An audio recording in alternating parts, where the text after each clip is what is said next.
Hi, this is Alvaro Souza from Kraken Studios. Today we're going to talk a little bit about the editor. As you can see, the main pages, I've added a couple things. Discord, Twitter channels, my other two games. Here you can look at the rulebook, which will be available in the demo that will be out pretty soon, and my YouTube channel for the tutorial videos. A bit of news, the game has been delayed for release till July. I missed the Next Fest that was coming up, and so I want to be sure that I get into that Next Fest to show the game to everybody and to generate some sales for me. A feature that I have added recently is an Auto Explore Adventure. That is mostly focused at wargamers that just want to play the military and not do the RPG adventure exploring. Anyone can use it at any time. It isn't as profitable or beneficial as exploring the dungeon yourself and using the tactics, but it is an option that's available in the game.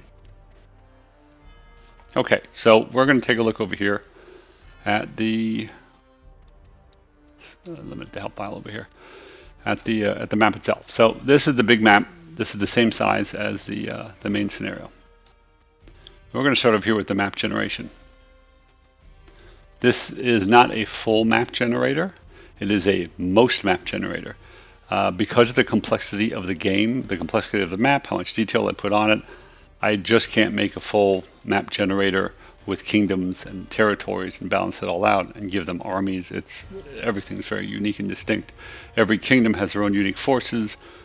Some kingdoms have less forces, some more. Some have different types of units that they could do.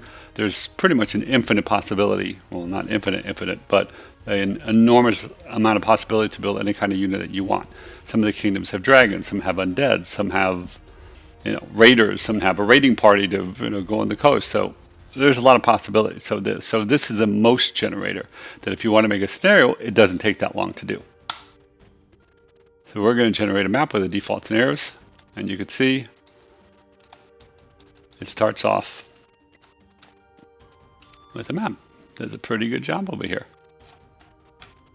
You adjust these dials, generate some forests, generate some jungles, some swamps and marshes, generate some deserts, randomize and fill, create some rivers. See, the system isn't perfect, but I do what I can I'm doing what I can to improve this as I go along. But this gives you a really good head start to try to fill in a map instead of putting in all these little details over here. We can create the adventures. We create locations. We'll also generate all locations of the map. You just have to fill in who owns them.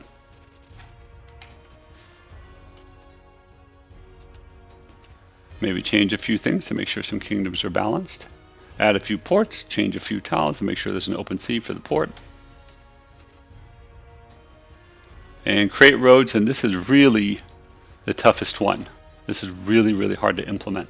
It does connect, but it creates extra roads, and right now there is no way for me to work around it.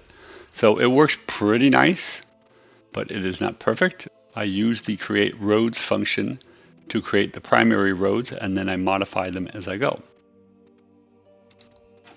Now you can see the map view that you have a full map. The weather system is in place. You have to modify a few things. I have these discrepancies down here, and I don't know why I have them yet, but it's something I will figure out. These are the land tiles. There's room for more up here. That you can add custom tiles and then modify the how they connect. You could randomize all the fills. This is the fill, which is the shading part over here. Like this is a little bit tanner. This is a little bit greener over here. If it's deserts, the mountains have this. You have an icy one up here. These are the ocean tiles that you can modify. The terrain tiles, and there's a whole set of room for more terrain tiles that I'm hoping to add later.